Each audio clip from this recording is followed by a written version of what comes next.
It's day 32 of the Sean Diddy Combs trial, and we have some updates from yesterday because the prosecution had their closing arguments. They also get a rebuttal argument, which I see is playing out today. So we might have the jury deliberating come Monday. Some experts are saying possibly Tuesday. We're going to unpack that. We have a message from Kirsten Brown, the prosecutor that we had here on the channel. We've been conversing back and forth in regards to what has been playing out in these last few days, because there's a lot of confusion, especially when we get to the legal procedures of it all when it comes to a federal case. Very much like you, I've become educated on a lot of different things. And even with all of the information that we've gathered, there's still some confusion as to what's happening and how the jury will come to their verdict. We're going to unpack some of that.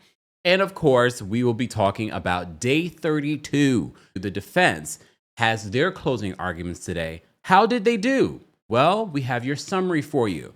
And based off the summary, based off what the people inside the court, I have some updates and some reactions as well. Let's get into day 32 of the Diddy trial, exclusively here on the Kempire channel. Here we go now.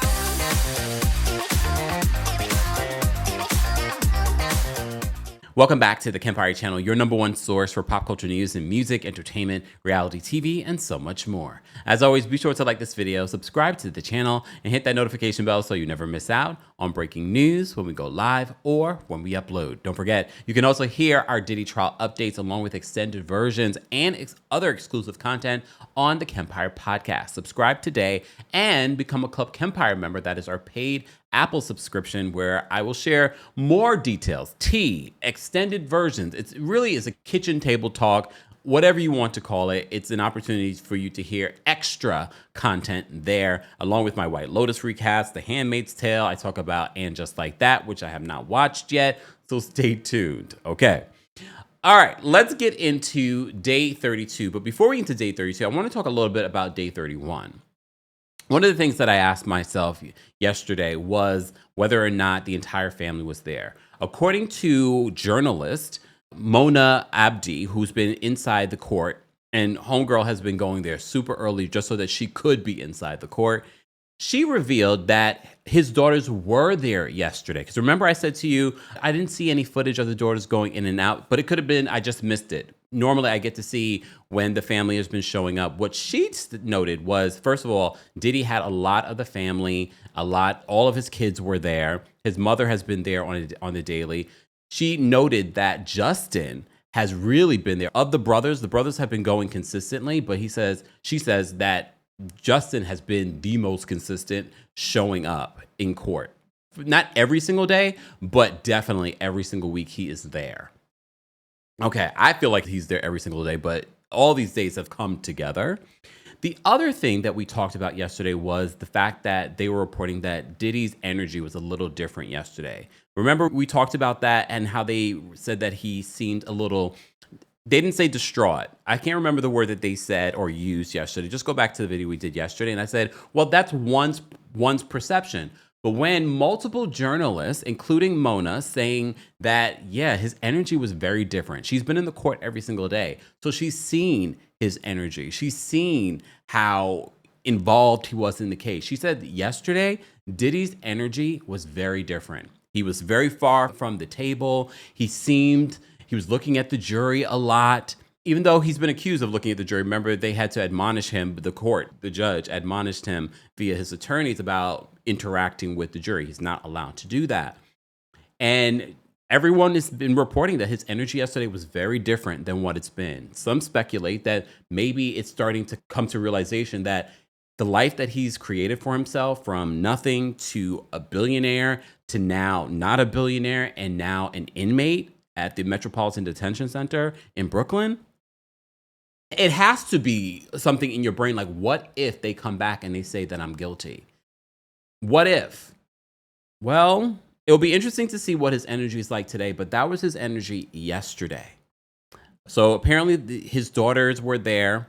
Apparently, according to Mona, she says, for the most part, because they've interacted with the family while there, because, you know, the kids, although the children of a billionaire, are going to the court's cafeteria. They're sitting there having, she says it's such a different experience. It's sort of like, wow, what is happening here?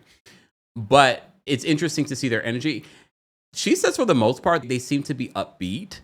I don't know if this is the PR strategist informing them this is how you should conduct yourself in court, or maybe their father is saying, no, everything's going to be fine, and these are the reasons why. I don't know. However, what I do want to see is what will be the final verdict here. That is the question. We are coming down to the end. Shout out to those of you that have been following us since the beginning, or maybe you're new here. Let me know in the live chat if you are new here.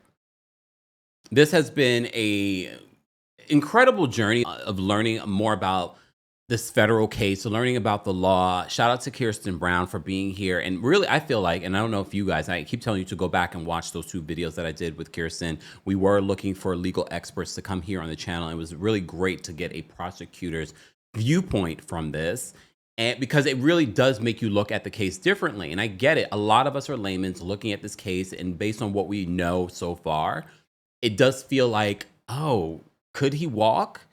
Oh, did they prove their case? Oh, and you remember this past week, there was a whole speculation. Oh, Diddy dropped. They dropped charges against Diddy. And that was completely not true. According to the prosecution and what media had been reporting afterwards was that no, they had pulled some of the allegations. The charges still remain. There are certain allegations. And according to the prosecution, they're doing that to streamline this. And to, I would say, make it easier for the jury to come to a verdict. We did a video this week reading to you some of the suggestions that the prosecution had for the jury instructions. So Kirsten Brown, who has been here on the channel, she's a Los Angeles prosecutor as well.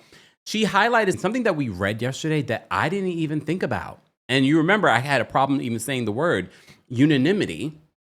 And she screenshot that part to me, and she said this is important. So let me read exactly her text message to me in regards to this, because she says this particular part that we read when we were going through the prosecution suggestions for the jury instructions under unanimity.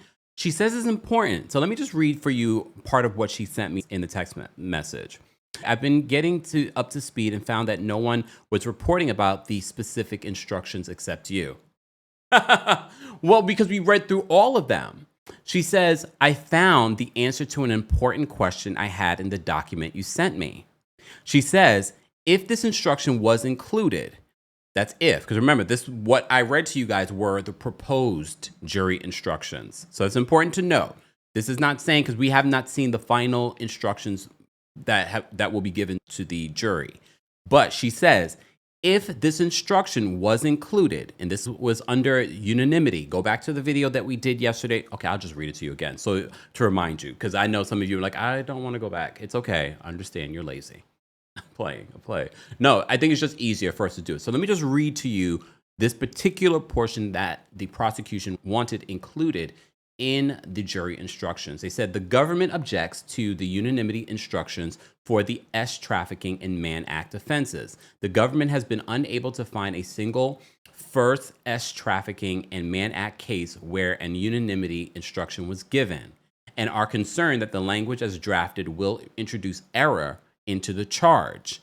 Accordingly, the government proposes the following language, which is designed to reduce the risk of error and confusion.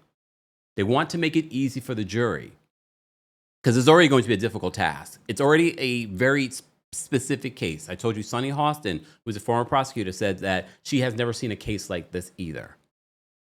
The intent of these edits, among other things, is to properly characterize what constitutes the relevant instance and to make clear that unanimity is only needed for elements, not means. So this is what Kirsten is going to be explaining to us.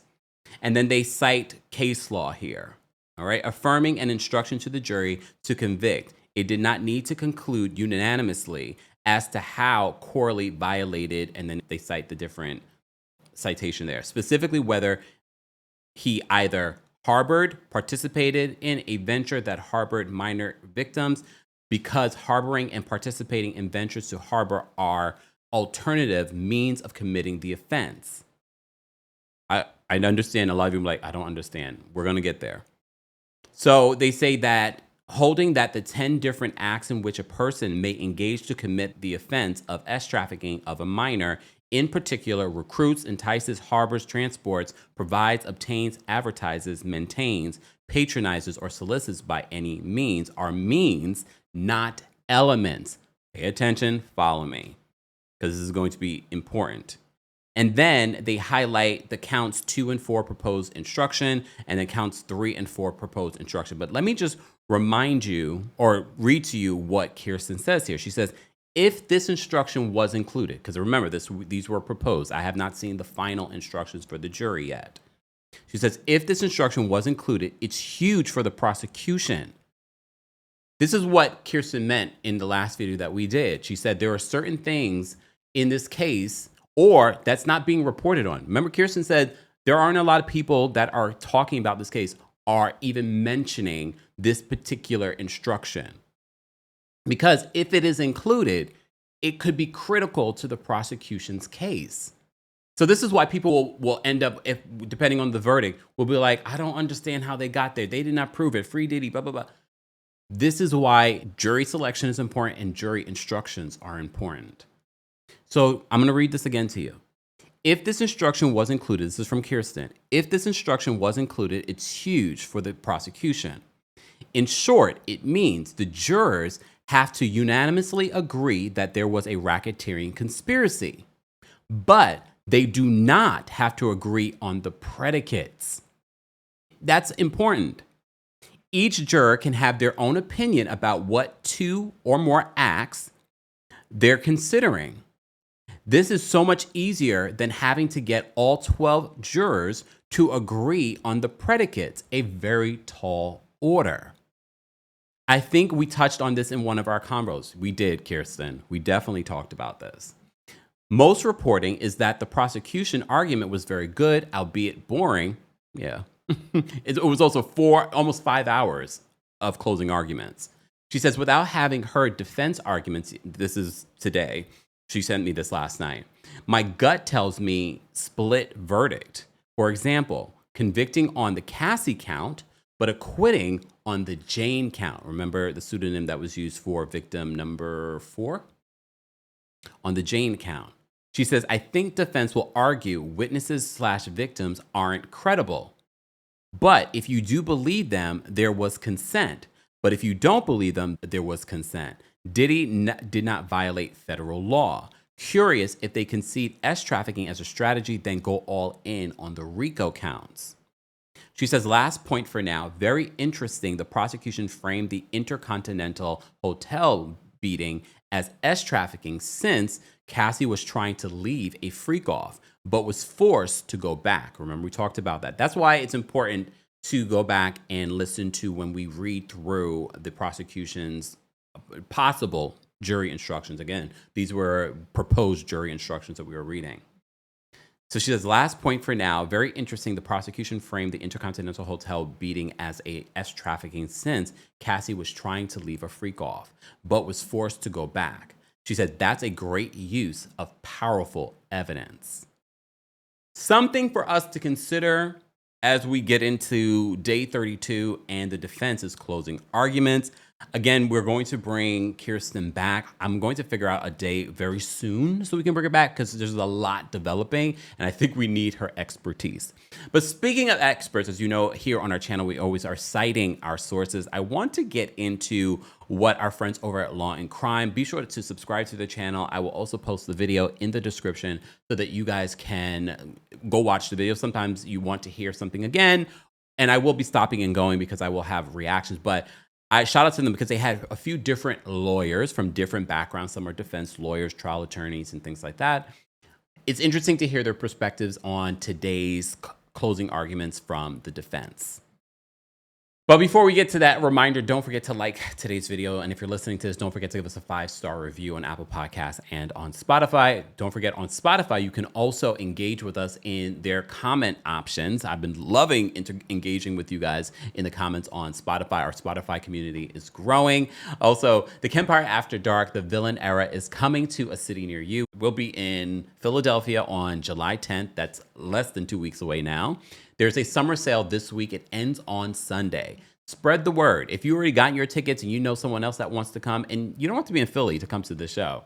Literally, there are people coming in from different parts of the country. But if you're in South Jersey, if you're in New York, and you can't make the New York City show, why not come to Philly? Make it a weekend.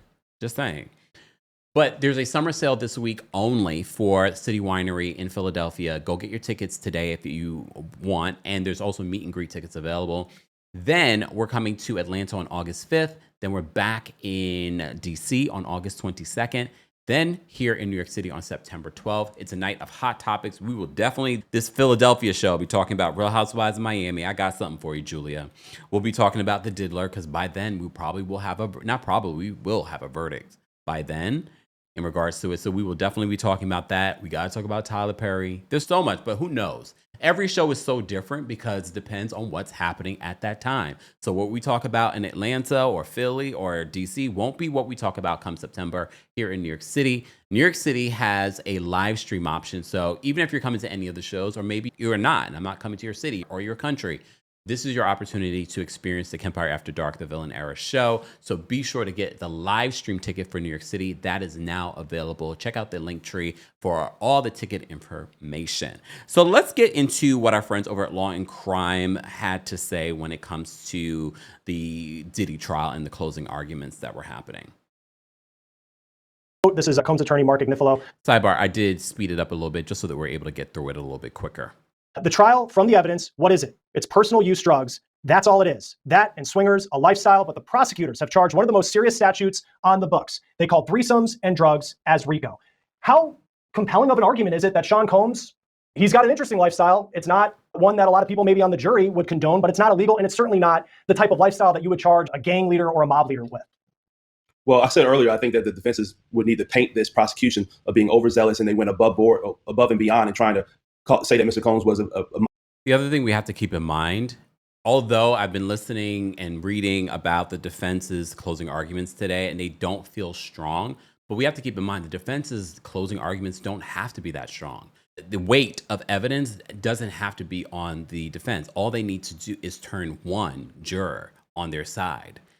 The prosecution, the weight of this is on them.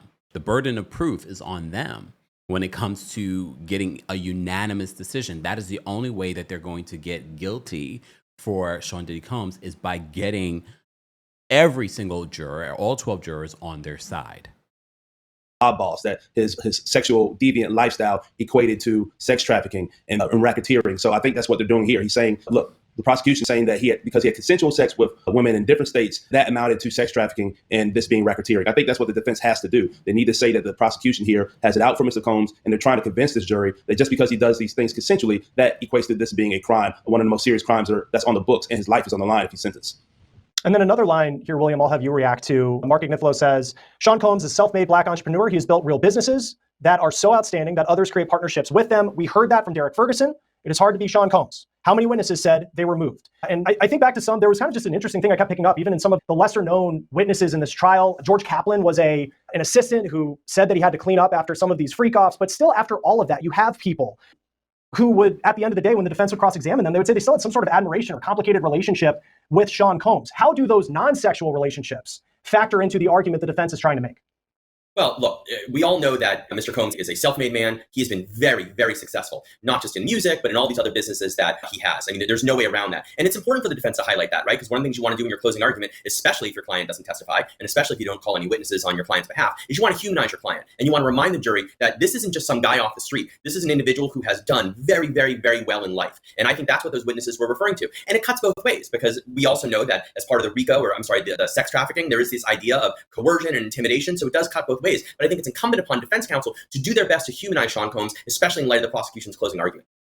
And we have to keep in mind, they're humanizing him. We talked about this. They didn't call any witnesses in their defense. Their defense literally was half a day.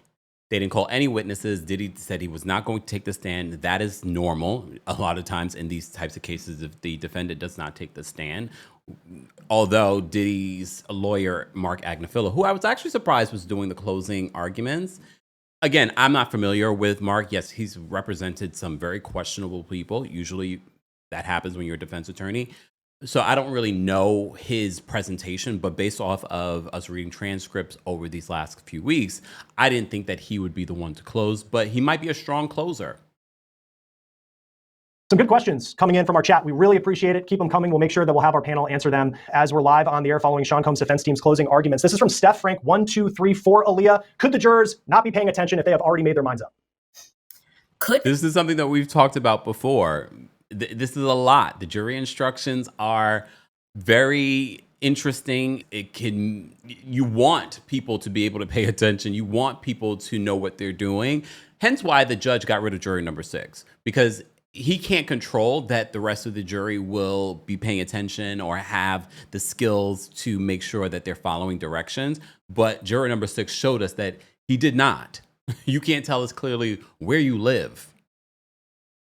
Yes, because we are humans and sometimes we tend to look off into space sometimes. I hope that they are not, because if they were, that means that they were not listening to all of the evidence from an unbiased standpoint, as a juror is supposed to do, right? The whole purpose of a jury is to be unbiased, to listen to all of the evidence that's presented from both sides and not make an opinion until all of the evidence has been presented. That said, this has been a case that has been very, very highly publicized. The famous 2016 Intercontinental video came out long before this trial, right? So it would be hard not to, from the human standpoint, not to have an idea of who you think Mr. Combs is based off of seeing that video, one way or another, right? Again, we hope the jury has not done that. We hope that they have listened to all of the evidence, and then only after all the evidence has been considered and applied the law to the fact that have been presented will they make a unbiased decision. And Tyler, here's another question that I think would actually end up being probably debated in a law school class if this is a guilty verdict. Kelly B's 6578. If prostitution is legalized in the U.S., can they then appeal the charge of transporting across state lines to engage in prostitution if Sean Combs is found guilty of that? So great question. I do not think that under federal law, prostitution is going to be made legal in the U.S. I could see maybe a state like Nevada allowing brothels in certain areas, but I don't see any way in federal legislation that prostitution will be made legal. For example, marijuana is able to be consumed in some states recreationally, but still in federal law, it's still a crime to engage in recreational use of marijuana. So therefore, I don't see it happening, and that would be some lofty. That was an interesting question, but I never thought of it, and I'm glad that he's answering it. More so of a plea for some pardon if he's prosecuted under a crime. I think that becomes legal maybe in the state of New York or other places. Yeah, and if we're dealing with a guilty verdict, the pardon conversation, I'm sure, will be coming hard and fast. Right after that, as far as on the news, here's some more updates coming in from these closing arguments. Quote, the assistants were moved by Sean Combs. It was like Harvard Business School. He pushed me hard. Did they always like him? No.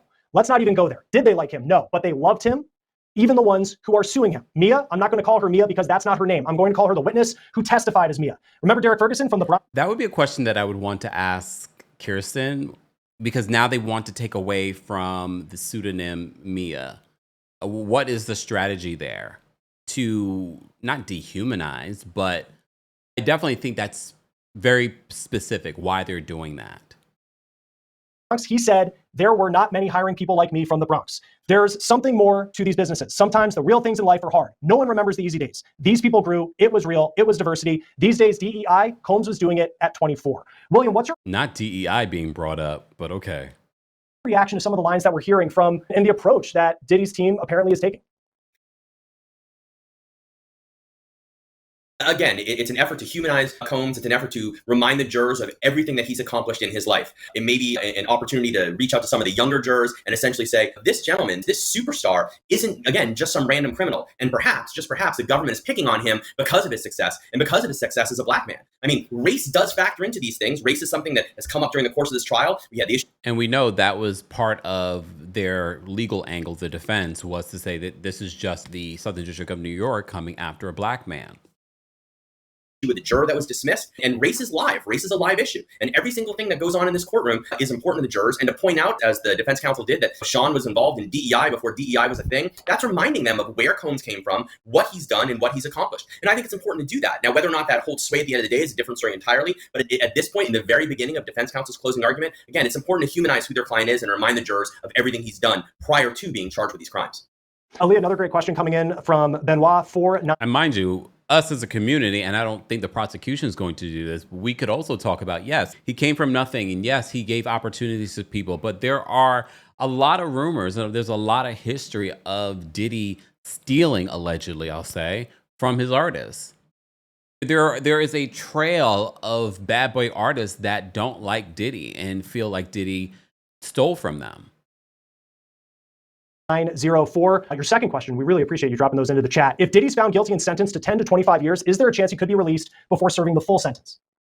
Yes, there's always a chance that you can be released for good behavior, for time served, that he'll be credited for the amount of time that he's been in jail leading up to the trial. And there's always an opportunity for individuals to be released early. Yes, of course.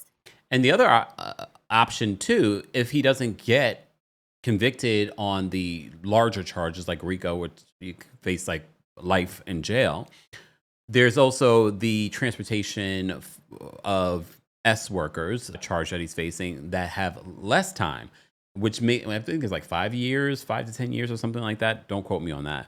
However, he's been in jail for some time now. He could walk off of that. I remember us talking about that early on in the case. And then Tyler, Game of Tunes 2947, with a question I frankly asked myself a couple times over the past 7 weeks. When does this trial end? I heard possibly today or Monday. I think closing arguments are going to end today. The jury will start deliberating on Monday. And if I was the defense, I would like a longer deliberation period than a shorter deliberation period. I think the fact that they're going to take the weekend off and start deliberating on Monday could lead to there being a quicker deliberation, because these jurors, there's going to be no way they're going to go home and not think about the case at all. They may be thinking about some facts that came out during closing, and they'll finally be able to talk to each other as a group on Monday. But this case, I think, is going to be over possibly on Monday, Tuesday, maybe Wednesday at the latest. The longer deliberation, I think that means Here's what they get into in this video in regards to what does it mean if there's a short deliberation versus a long deliberation. They're struggling to convict. If it's a quick deliberation, I think it means that they are quickly leaning with the prosecution. And it's interesting too, because we officially know, we learned this morning that the jury will. Hence why the prosecution wanted to make sure that these jury instructions were clear and easy. This is, again, pulling away some of those allegations, not dropping any charges, but pulling away some of those allegations, streamlining this to make it easier for the jury not to have too many questions or not to be like, did they prove that? No, kind of thing. Which is what we were expecting, get the case on Monday, but it's a short week next week because the 4th of July is on Friday. William, how could that short week factor into whether or not we're here a couple weeks from now still going on? I mean, how long could this theoretically go once it goes to deliberations? I mean, that's always the $64,000 question, right? We never know how long jurors are going to deliberate. They can deliberate until they have a verdict or until they reach out to the judge and say that they don't. I don't love the fact that it's a short week. As a defense attorney, I don't usually like jurors to get cases right before either a long weekend or a holiday, simply because you want jurors to be able to take the time and to go through everything. Especially because, okay, this is like us at work. For those that work a corporate job, 9 to 5, a holiday's coming, it's Friday, and then that week feels like the longest week ever. So I get why defense attorneys are like, I don't want them to rush through this. They already have been on this case for weeks, and this is not an easy case. They've watched freak-off tapes. They've listened to testimony about abuse, things that they probably have never seen or heard before. Us just talking about and summarizing it is a lot. But can you imagine being in the court, taking all of this in? They're taking in more than anyone because they're actually seeing and hearing a lot of what the press and the general court are not hearing.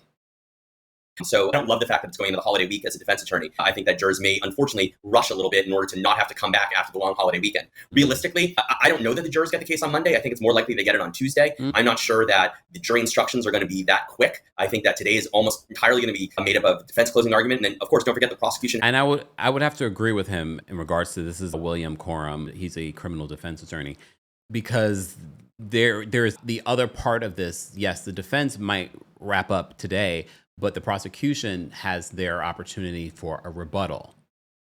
Has the opportunity to give a rebuttal argument. We know the prosecution is a little long-winded. I think their closing itself was 4 hours and 45 minutes yesterday. I mean, that's a long argument. So I think that Monday would be optimistic. 4 hours and 49 minutes to be exact was the prosecution's closing argument. And it was supposed to be around 4 hours. For the jurors to get this case.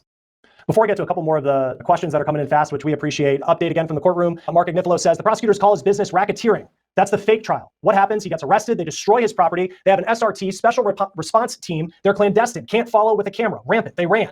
His kids were there. And here, 6 or 7 in the second row. So he's pointing to Sean Combs' kids. He has 7, believe to be 6 or 7 of them who are there. And of course, he has a young daughter who's an infant. So kind of bringing the family into this. Tyler, first off, I get. Hence why it's important that all of his family were there today, too. Is it a stretch? Because when I think of RICO, I think of Al Capone, Whitey Bulger could have been probably charged with RICO, John Gotti, Sean Combs, bad boy records. I mean, this is the person who we grow up with. Is it a challenge for really the prosecution to link something that we all kind of consumed and loved in a lot of ways with people who are mob bosses? It is a challenge. And this is, I believe, unprecedented for a RICO charge of this nature, especially with there just being one person at the top on this case, and that's Mr. Combs being charged with racketeering. And it's also important, we've talked about this in our coverage, that if he is convicted, this will be a legal precedent and could open up this to other individuals. This is why I think it's also important for us not to look at this, even no matter what we know about Sean Diddy Combs, we need to look at this from this could be you or me. Well, no, not you or me, but you get what I'm saying? It might not be the same details, but if they have not proven their case and he's convicted on something like this, we've never really seen anything like this before, it could open up an overreaching, dare I say, from the federal government when it comes to something like this, where individuals are being charged for RICO and they're like, wait a second, how is this RICO? So that's why when I look at a case like this, I'm like, well, I need the prosecution. If they really believe that this is what he did, they need to make sure that they prove it, because I don't want this to open up to where now innocent people are being charged with RICO when it's not RICO and it's something else. That's why when we look at this, we have to remove Diddy from it all and think about the potential of what this could mean historically for the future. Because just because we might believe that Diddy is not innocent, he's an evil person, but did he commit RICO? That is the important detail here. All by himself. And I think that's what the defense is showing here. They're showing the overwhelming power of the government with these special teams, how they brought this case and how they've charged him with racketeering, when they're saying this is really just Mr. Combs having sex with people consensually and pushing his team members very hard as he's a successful person globe-trotting across the world doing business. That's what the defense is trying to show this jury. The question really is, does the jury believe the defense position of this case, or they believe in the prosecution's position of this case? And we won't know that until there's a verdict. But I think the defense is doing a good job showing the power of the government and showing that they just went above and beyond and put a zero target on Mr. Combs' head and went all the way with racketeering that has a penalty of life in jail. Yeah, it seems like just based off what our conversations were starting at 9. And that's important too. When we talk about RICO, I don't think people are reminded that those are the serious charges here where you could end up in prison for life. O'clock this morning, the defense is taking that approach. We're going to take a quick break. Tyler Bailey, criminal defense attorney, civil rights attorney. It's been great to have you. I know you have to head out. Aaliyah Roberts, William Corbin. We're going to move on from there because I do want to get into the summary of what our friends over at NBC News is talking about. Thank you to Law and Crime. Again, guys, you can watch that video at your own pace because, you know, we sped it up a little bit, but you can watch that on Law and Crime's YouTube channel. Again, I'll be citing my sources in the description. As always, that's what we do here on the channel. A reminder, don't forget to like this video. Don't forget to share this video. Don't forget to subscribe if you're not a subscriber. And also don't forget, we are still raising money for Pride Month. Pride Month ends in just a few days. So you still probably have, 3 days so we can reach our goal of $5,000. We already set a new record for our Pride Month fundraiser this year. Thank you to everyone that's donated. Thank you to our mods for getting everyone together and reminding everyone to donate. Thank you to everyone that has been sharing our videos for other people to donate as well. 100% of your donation goes to the organization thanks to YouTube giving. Let's help the center keep their doors open. As you know, with this current administration, there are a lot of cutbacks in regards to what these agencies are getting in regards to federal funding. Let's help keep their doors open so that they can keep providing services to some of our most marginalized communities. As I've said before, the center, although they help a lot of the LGBT community, if you or me or anyone else showed up at their door, they're not turning anyone away.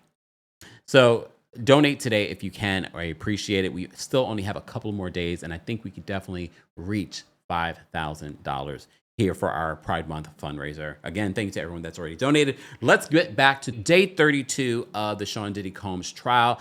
Again, don't forget, you can also get a full update in regards to our Diddy trial coverage here on our YouTube channel. We have a Diddy trial playlist, so be sure to check that out. Shout out to those of you that end up just saving all of our daily trial updates and you listen over the weekend. So shout out to all of you.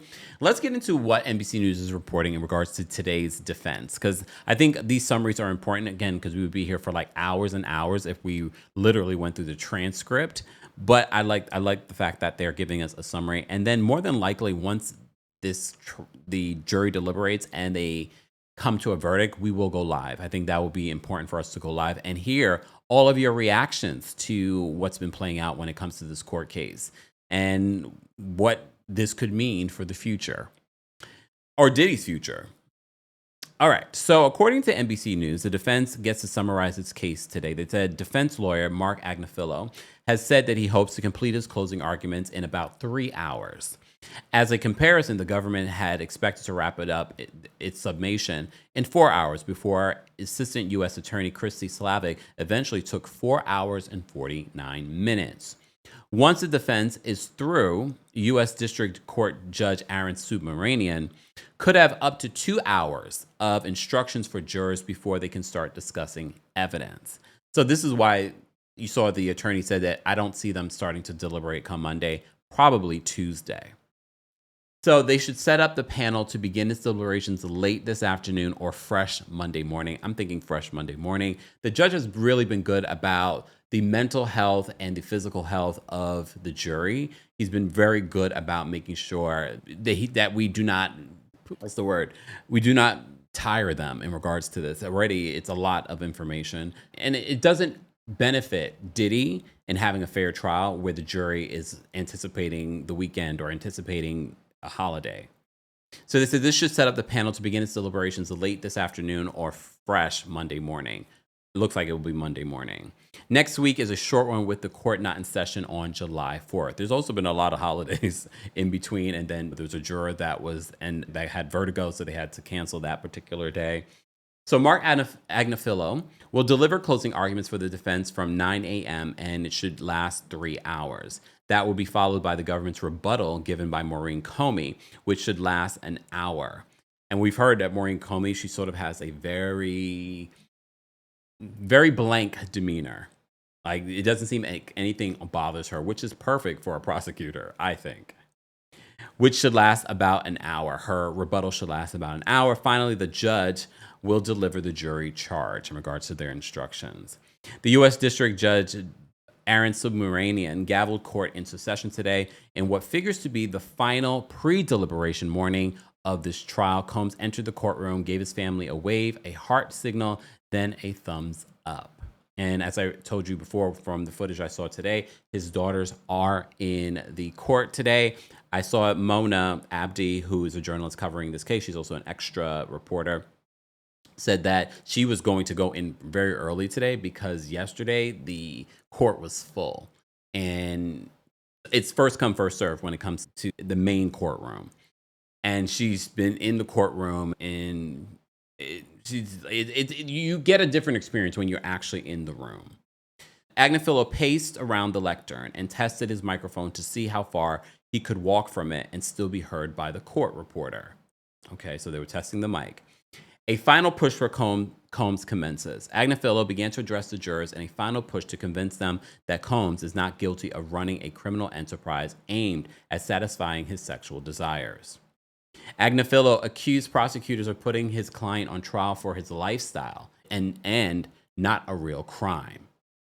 It is a trial of a lifestyle. If you want to call it swingers, that's what it is. And that is what the evidence shows, he told jurors. The prosecutors have charged one of the most serious, complicated, and comprehensive statutes on the books. The defense lawyer called his client a highly successful businessman. Sean Combs has become something that is very, very hard to be, Agnifilo continued. He is a self-made, successful Black entrepreneur. Agnifilo leaned heavily on the devotion of Combs' employees, who, even after testifying to violent or irrational behavior by their boss, said that they were still grateful to work for him. The attorney conceded that working for Combs was like drinking from a fire hose, but said that employees still appreciated the experience. Did they always like him? No way, Agnifilo said. But they loved him, even the ones who are suing him. Agnifilo mocked law enforcement for their raids on Combs' homes and making America, quote, safe from Astroglide. Combs' bedroom proclivities were on display all trial, but Agnifilo said the government didn't make its case to show his client to be a criminal kingpin. Way to go, fellas. You guys just do you, Agnifilo said. They took Astroglide and baby oil, and that is the evidence in this case. There is nothing about the businesses to make it a criminal case. And one of the things that we noted was the controversy or the conspiracy theories that something was in the Astroglide. If something was in the Astroglide or in the baby oil, I think that would have helped the prosecution's case, because then were these individuals doing this of their own consent. But we found out, according to Cassie's own testimony, there was nothing in the baby oil. Agnifilo said his side of the table didn't fight allegations that Combs had battered his then-girlfriend, Cassie Ventura.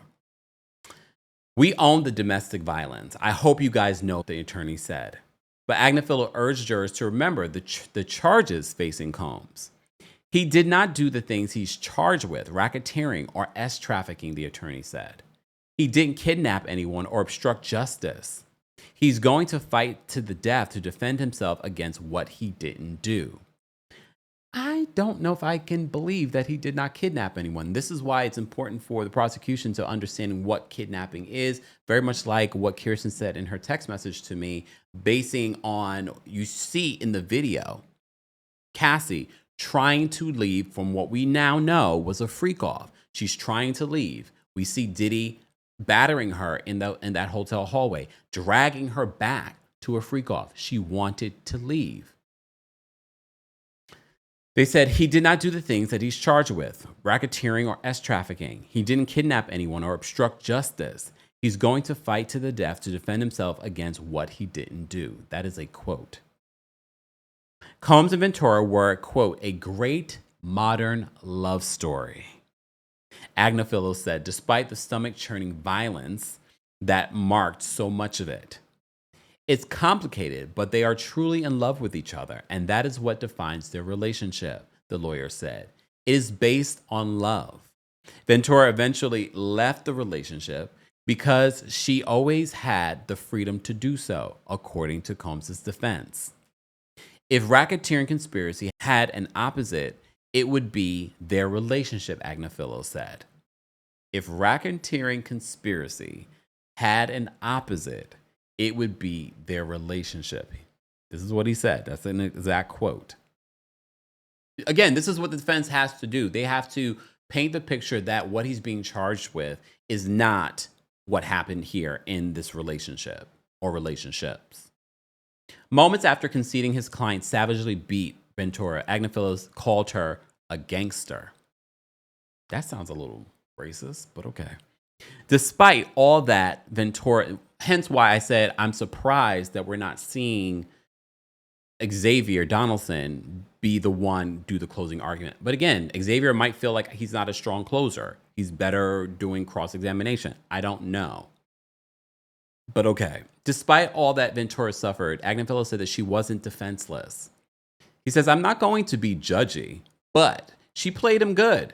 And that is not something anyone can do, Agnifilo said. Ventura had a relationship with Kid Cudi and used a, quote, burner phone during her time with Combs, all showing that Cassie is like a gangster, according to Agnifilo. He's got to discredit Cassie.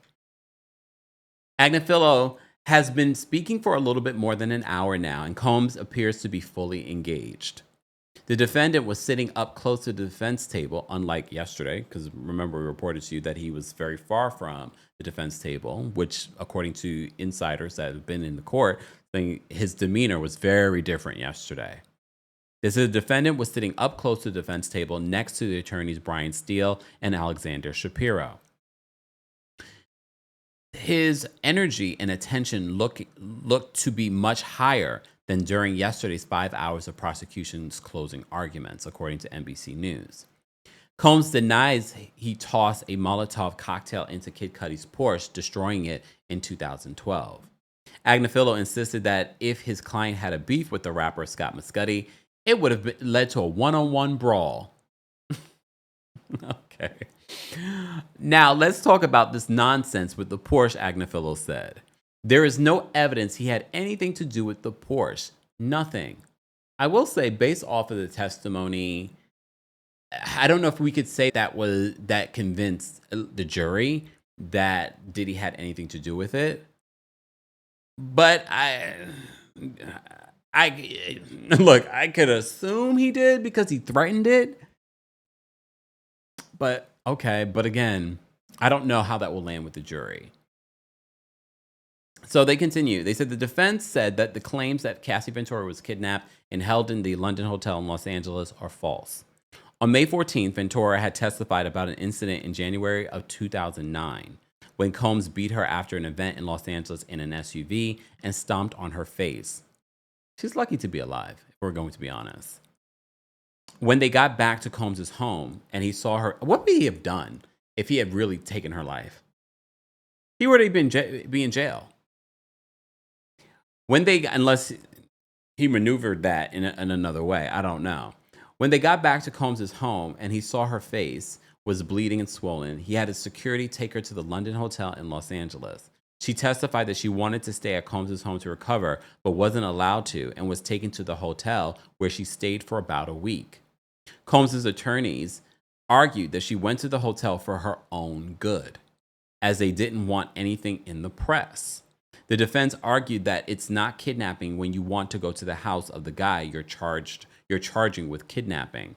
Well, you wouldn't allow her to be at your home, probably because your kids and things like that would see her. So you put her in a hotel. That's not where she wanted to be, though. But you can see how the defense is poking holes in that. Like, because now the jury's going to be like, but is that kidnapping? Is that kidnapping? Agnifil's summation had gone for 94 minutes when the judge called for a 15-minute break. The defense had earlier said its closing argument should last about 3 hours. Lead prosecutor Maureen Comey complained to the judge about, from the government's point of view, improper arguments made by the defense. The defense at points made sarcastic comments about the charges against Combs. Agnifilo says, respectfully, I think I'm allowed to be sarcastic. I mean, is he? So before jurors re-entered the room, the judge told Agnifilo not to openly speculate about why the government chose to pursue the charges it did against Combs. Mr. Agnifilo, for you, please don't do that again, the judge said. It's grossly improper. That would be a question I would want. Kirsten, if you could note this for a future text message or conversation. I would want to understand his point of view, because at the end of the day, the defense should be able to close this, poke holes into the prosecution. But why would this be grossly improper from the judge's perspective? I get why it would be grossly improper, but from a legal perspective, isn't that what the defense should be doing? The defense attorney, Mark Agnifilo, attacked the testimony of Mia, a former assistant who worked for Combs, and said that he SA'd her.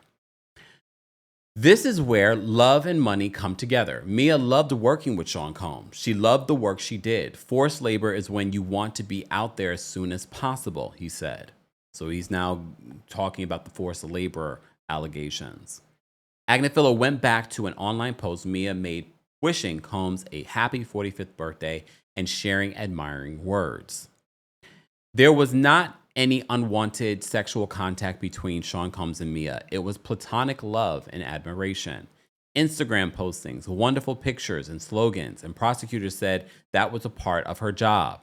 That is how she really felt, he said. Combs possessed drugs, but only for personal use and not for distribution in any criminal enterprise. That's where I feel like the prosecution didn't necessarily bring it home for me in regards to the drug use of it all, but we shall see in their rebuttal. Ventura considered Combs a drug addict with a preference for painkillers, ecstasy, and Xanax, Agnifilo said. Distribution as a part of a racketeering conspiracy, and there is no evidence of that, Agnifilo said. The defense argued that claims made by the prosecution don't constitute trafficking. Rather, this was Combs and Cassie Ventura's personal sex life. Agnifilo called the charge the lowest hanging fruit. This is his girlfriend. There is no suggestion that he is making money from this. This is his personal life. They are swingers. This is their lifestyle. He said evidence shows that Ventura wanted to participate because this is how they are close. Your likes and their likes become one, and that is what love is, and that is what was going on with Cassie.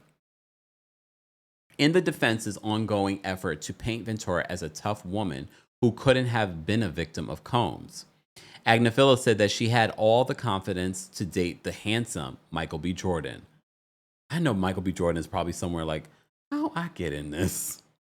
And this is not the first time his name has been brought up. When she wasn't with Sean Combs, she was with Michael B. Jordan, the most handsome man in the world. She was not going to slow down, Agnifilo said. She is at a high level. She has sexual confidence. Good for her. She is not clutching her pearls. This was her lifestyle. The defense tried to minimize the infamous 2016 Los Angeles hotel beating of Ventura, implying it was an argument over Combs' cell phone.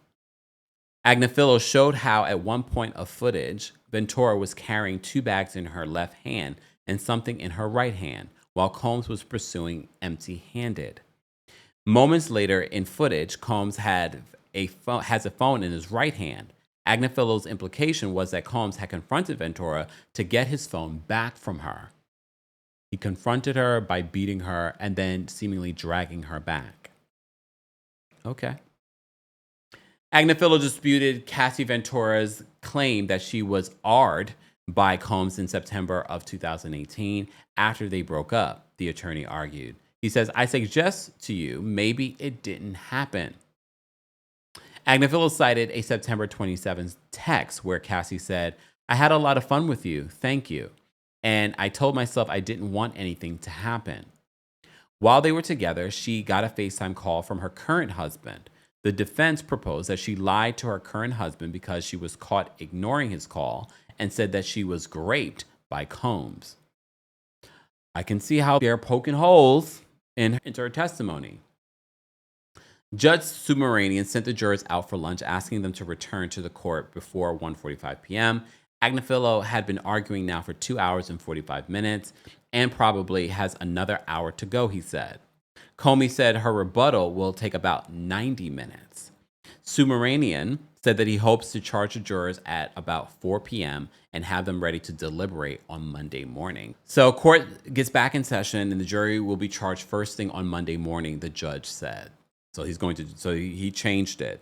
He originally, early in the day, before the lunch break, he said that he would charge them at 4 p.m. Now he's saying he'll do it Monday morning. So they probably will start to deliberate Tuesday, very, very much like. They said then they can start deliberations. So maybe they'll start deliberations late Monday, but I guess that will depend. But definitely, this does not benefit the defense because now if we start deliberating on Tuesday, you only have Tuesday, Wednesday, and Thursday. But if they come back really quickly, that will be interesting. Combs shot homemade corn, and that really isn't a big deal, his lawyer said. The defense conceded that the defendant regularly shot footage of his girlfriends having sex with male S-workers as he watched and shot footage during these hotel nights or while king nights. He's not the only man in America making homemade corn, Agnifilo said. The attorney insisted Combs would never use the footage for blackmail. But isn't that what he did against Cassie's parents? I can't remember if there was actual text messages where Diddy said that. Or the text messages, I would have to go back. But the text messages didn't explicitly say that. But there was a transfer of $20,000 to Diddy, who then sent it back days later. Remember, also, the defense, the elephant brain is working. The defense also decided not to cross-examine Regina Ventura, Cassie's mom. As the clock struck about 2:12 p.m. Eastern, defense lawyer Agnifilo completed his third hour of argument on behalf of his client. The defense had earlier said it needed about 3 hours for a summation, so the estimate will end up short. Oh, okay. Agnifilo portrayed Combs' sex marathon, drug-fueled hotel nights, or freak-offs as pleasant experiences in his beautiful hotel rooms with great music. But this is their job, guys. I have to remind you, I know we're all going to roll our eyes, but this is what the defense has to do. He said there's no way on this earth Combs was ever going to release videos of these sexual encounters. In a quote, Agnifilo says, "Looking at the videos, you heard from Jane. There is a rapport. Everyone is smiling. It is a sex party. They are eating food. Cassie is eating watermelon. They are listening to music. The 2 S-workers called to testify said that there was a lot of talking and hanging out," he said. "There is a nice quality to these evenings." Remember, we were just talking about how in the prosecution's closing arguments. They said they were putting on an act, hence the costumes, the wigs.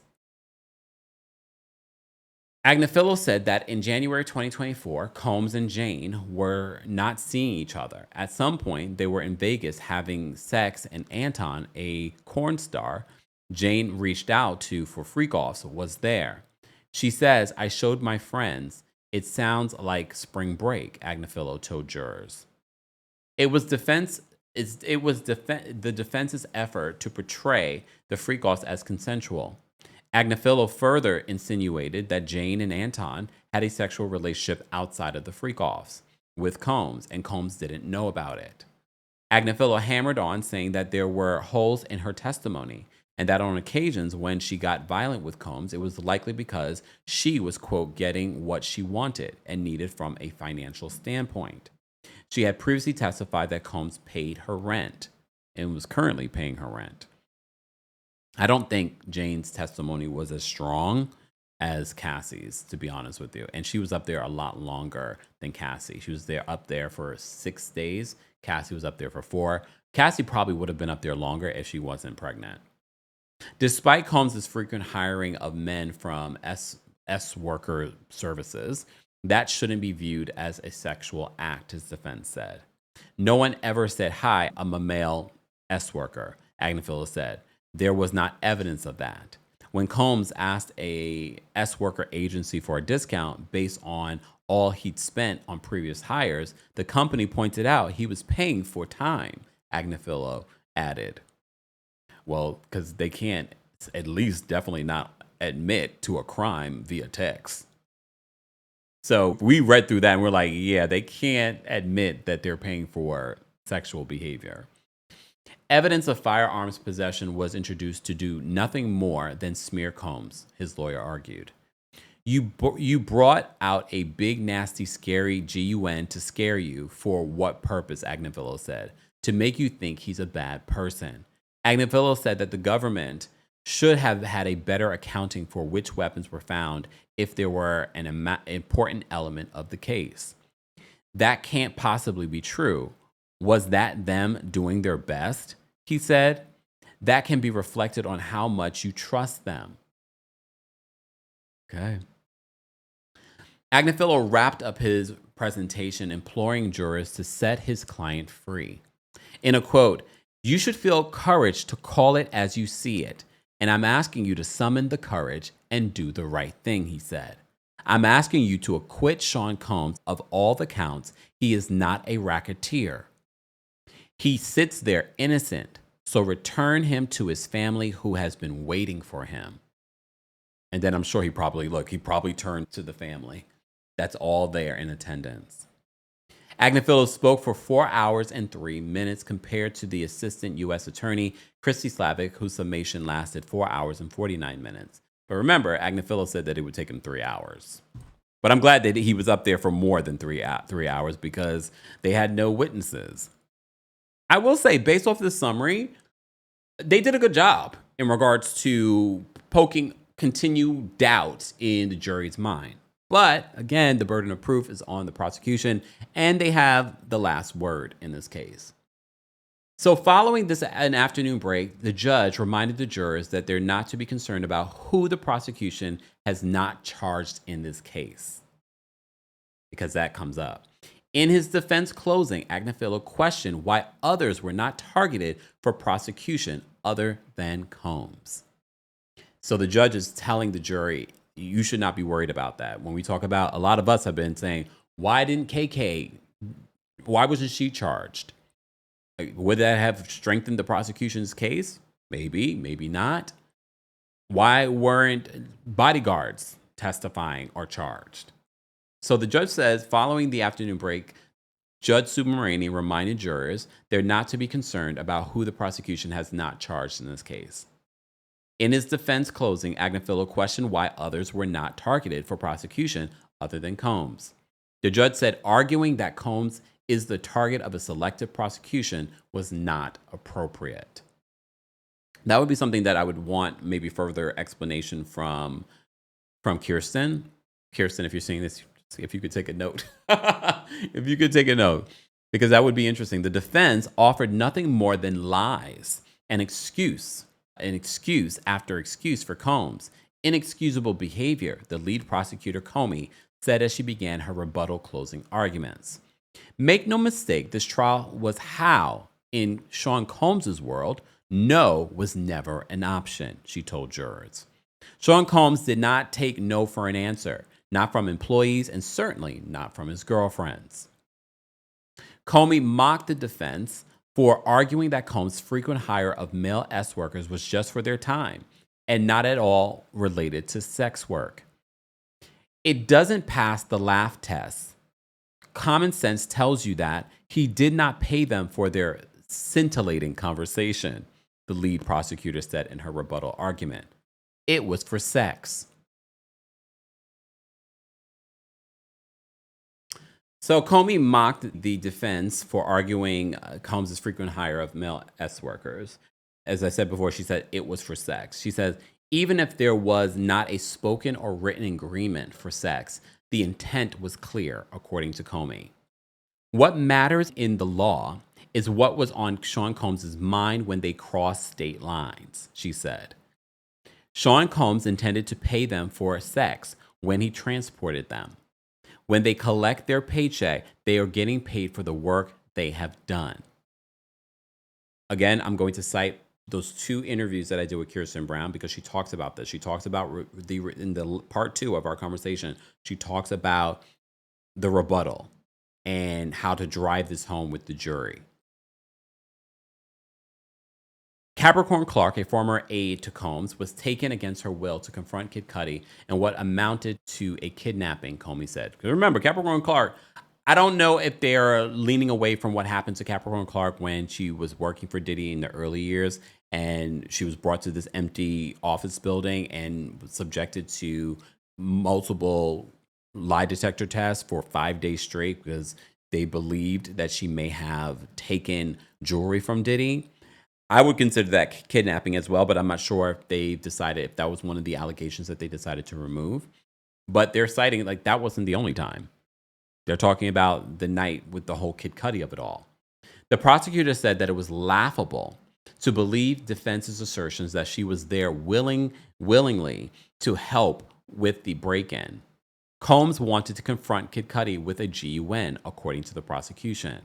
Agnifilo said that Sean Combs was a hands and fists guy, sure, with his girlfriends. Oh. Okay, Maureen Comey. She says, Agnifilo, I wonder if she reaches out to her dad when it comes to a case like this. I wouldn't be, for those that don't know, Maureen Comey is the daughter of the former FBI director, and he was also I believe, was it Southern District of New York? Yeah, I believe it was Southern District of New York. Go watch the Martha Stewart documentary because her dad is mentioned in it. It doesn't mention him in the best light. He doesn't have the best history, even as an FBI director. Agnifilo said that Sean Combs was a hands and fists guy, sure, with his girlfriends. Oh, because what she's saying is that, he was definitely would fight you if you were a woman. Come on now, Maureen. Because if you see Maureen Comey, you would never think that she would talk this slick talk. Very plain. I'm sorry, Maureen. This is no shade. But she's very plain. Again, based on what people have said about her, you don't see a lot of emotion from her. Homegirl said, Agnifilo said that Sean Combs was a hands and fists guy in regards to fighting with Kid Cudi. Sure, with his girlfriends. Come on. I had to read it again. Okay. The music mogul ran a criminal enterprise with help from plenty of employees who helped him to do nearly everything in daily life, Comey said. The prosecutor mocked Combs' inability to execute a host of daily tasks, arguing that was indicative of his need to use his, quote, inner circle to nearly everything in his life. This is a guy who can't get his own water bottle or plug in his phone charger, she said. He is the general, not a foot soldier or lieutenant. The two former girlfriends and former assistants said that they were SA'd by Combs, despite the defense's assertions that sex was consensual, according to the government. All three women made it clear they did not want to submit to acts pushed onto them by Combs, Comey said. These three women had no reason to lie, Comey said. The former assistant Mia testified truthfully about SA she endured from Combs, the prosecutor said. Mia is not some trained actor putting on a performance, Comey said. No one is handing out Tonys or Oscars for performances in this courtroom. She was here to tell you what happened. She also said that she planned on never talking about the essay that she experienced, allegedly due to Sean Combs. The former girlfriend, Jane, didn't sue Combs, so she too had no incentive to lie. So she said the former girlfriend, Jane, didn't sue Combs, so she too had no incentive to lie. However, because we're not playing sides here, her lifestyle, including her attorney, were still being paid by Combs, including her rent. If she was looking for a payday, where is the lawsuit? Comey said. There is none because she was not trying to copy Cassie. Because when she read the lawsuit from Cassie, if anything, that would have said to her, I could sue him too. Because remember, she said that this was her story when she read Cassie's lawsuit. Combs' former girlfriends had no reason to lie or share a common desire to have sex with male S-workers, the prosecution said. These freak-offs and hotel nights were all allegedly the brainchild of one person. Combs' desire for these nights was predictable and insatiable, Comey said. Emphasis on insatiable because literally they talked about 3 to 4 days. I can't imagine not a woman, not a man. Because remember, Diddy wasn't the one performing. It was the woman that was performing and the male S-worker for 3 to 4 days. She urged jurors to take these women at their word. The defense makes all kinds of claims of why they were lying, Comey said. Remember, these women have no reason to lie. By the time Combs beat up Ventura during the infamous 2016 hotel incident, she was at a stage of his psyche where all demands needed to be met, or else, the prosecution said. The defendant took this to an extreme point. By the time that he got to the Intercontinental, he was so far past the line, he couldn't even see it. The commonality these women shared was their shared abuse by one man, Comey said. The cycle of abuse made them feel trapped because they were trauma bonded. So she's reminding us what Dr. Hughes testified early on in this case. As Comey hammered away at Combs, the defendant paid close attention to the prosecutor's rebuttal argument, though Diddy's very much engaged. He sat close to the defense table with his hands crossed on his lap. A terrifying assault that Jane said that she suffered at the hands of Combs last year was an example of being beaten into submission, the prosecution said. The then girlfriend didn't want to have sex with another hired male S-worker and let Combs know, the prosecutor said. Jane may have started that fight, but he finished it with a vengeance, Comey said. He has literally beat her into submission. Sean Combs won that fight, and he made her pay by performing with Anton, and she had no reason to lie about that. Because remember, when that incident happened, she said that she was the one who physically hit him first.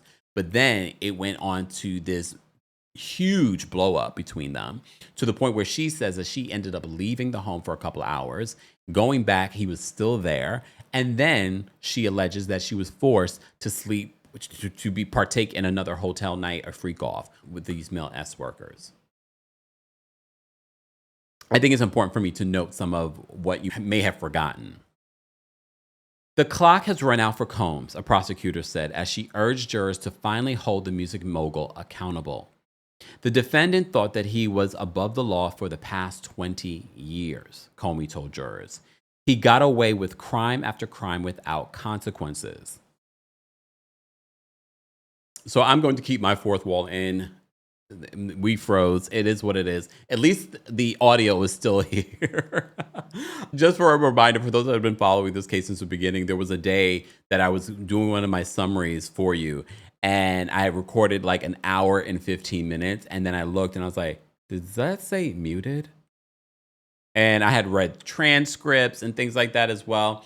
So I froze, but it's okay. There's still audio. Maybe I'll put something over that particular part, but it wasn't for that long. I hope not. We'll see. But let's continue in regards to this. The clock has run out for Sean Combs, a prosecutor said, as she urged jurors to finally hold the music mogul accountable. The defendant thought that he was above the law for the past 20 years, Comey told jurors. He got away with crime after crime without consequences. The court could finally be the venue where Combs might meet his match, the prosecutor said. This is a quote. For 20 years, he got away with his crimes. That ends in this courtroom. The defendant is not God. He is a person, and in this courtroom, he stands equal before the law. Overwhelming evidence proves that. It is time to find him guilty, and it is time to hold him accountable. Comey spoke to jurors for 77 minutes. Judge sent the jury home and asked them to return before 9 a.m. on Monday. So that's when he will charge the jury, meaning giving them the instructions for how they will come to a verdict. We shall see if they will start deliberating on Monday as well. That would be great for everyone.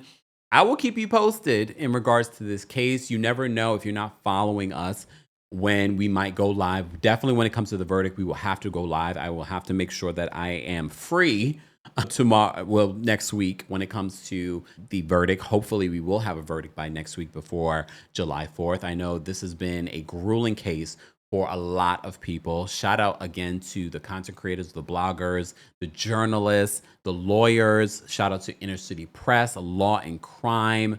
Shout out to Mona Abdi, who's been one of the journalists that we've covered here in regards to some of our coverage. Shout out to all of you. Shout out to all of you. Shout out to our King Scars, our channel members, our subscribers. We appreciate you all being here, and I appreciate all the love and uplifting that you guys have given me in covering this case over the last several weeks. It had interrupted my normal birthday trip. I will make up for it come the fall. But as you know, we have a tour. We are coming to Philadelphia on July 10th. I will be talking about this trial. I will be talking about Real Housewives of Miami and Atlanta. I will be talking about some other stuff. You will also be dropping tea, but Philadelphia, this week only, the sale ends Sunday. If you've got your tickets or you know someone in Philadelphia that might like our content or like our live show, or you're nearby, if you're in New York, if you're in South Jersey, go get your tickets this week. This is the best time if you're going to get your tickets to get your tickets. So get your tickets this week for our night of hot topics and more, tea being spilled. What happens in Philadelphia is not what's going to happen in Atlanta when we come there on August 5th, or what will happen when we come to DC on August 22nd, or what will happen when we have our show in New York City on September 12th. Meet and greets will be available for all of the shows. Go get your tickets today. We will also, for the New York City show, have a live stream option exclusively for that. So if I haven't come to your city, won't be come to your city, or if you're in another country, this is where you'll be able to experience the Kempire After Dark, the villain era live experience for yourself. Be sure to check out the description for more details on that and everything Kempire, including my skincare routine, CAMEO, if you have a birthday, anniversary, whatever it may be. If you want to get merch, head on over to the description for more details. Again, this has been an interesting case. Hopefully what we will do in between now and next week is speak with Kirsten Brown in regards to this case so that we can unpack what we've been talking about all week. Thank you to Kirsten Brown for giving us a prosecutor, but also an attorney's perspective on this case. I think after those two conversations that we've had, if you haven't seen them, they're cited in the description of this video. I think our audience, our community have been able to have a better understanding of what has been playing out and what we can expect when it comes to the next few days with this case. Guys, again, if you haven't liked the video already, be sure to like the video. If you haven't subscribed, be sure to subscribe. If you're listening to the audio version of this, don't forget to give us a 5-star review on Apple Podcasts and on Spotify. Again, thank you to all of you for being here. Thank you to everyone that's been sharing our content. If you're a new subscriber, be sure to let us know and make sure you stay locked. We're talking about this case today. We could be talking about another case tomorrow or something else in pop culture because we talk about everything that's trending in pop culture. Happy Pride. Thank you to everyone that's already donated to our Pride Month fundraiser. We're almost to our $5,000 goal. If you haven't donated or someone that's got coin, have them donate. You can check any of our videos for the donation button. Thank you again to everyone that's donated, and I appreciate everyone's support. Everyone have a fantastic weekend. I will see you on Monday.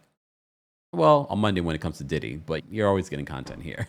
Be sure to subscribe, and we'll talk more about this on next week. Thank you guys so much for watching and for listening. Here we go now.